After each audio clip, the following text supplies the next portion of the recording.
Adam sends over $2. Cans or bottles? That is a divisive on the beer. topic.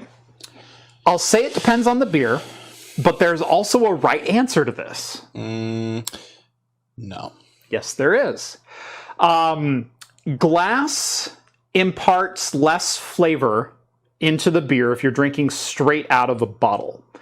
And so if you buy a bottle of beer, number one, it'd probably better be tinted because you don't want it to get skunky. UV will start to decompose some of the elements within beer and make it taste like Corona, a la clear bottles. And glass will impart as few flavors from the drinking vessel into your mouth as possible.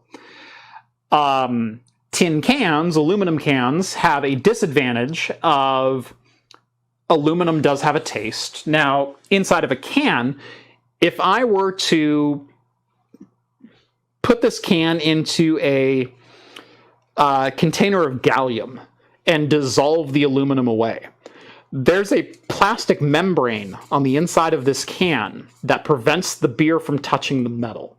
And so any flavor that's imparted from you drinking this beer is imparted just from the lip and the tab.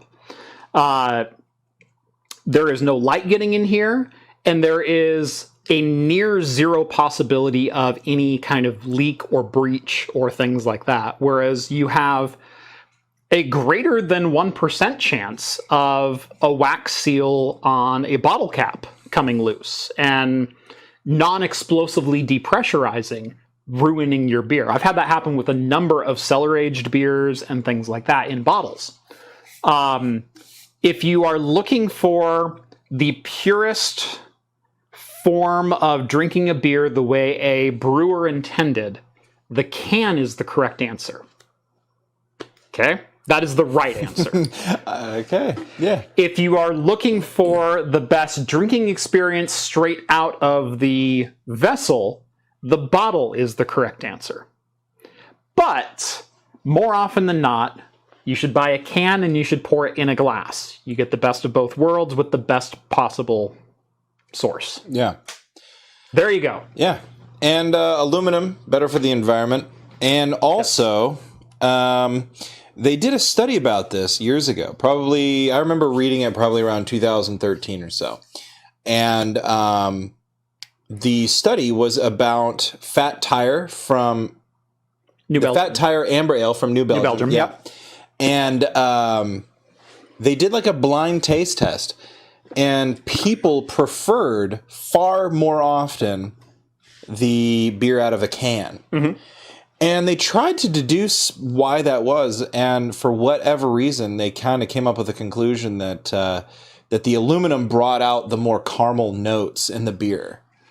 Now, I'm sure that's probably just like a byproduct of like that specific beer, mm-hmm. right? But that kind of goes back to like how the brewer intended. If you're testing with a standard lager, you know, you've got a Coors Banquet, or you've got your bog standard domestic lager, which is probably what this testing involved.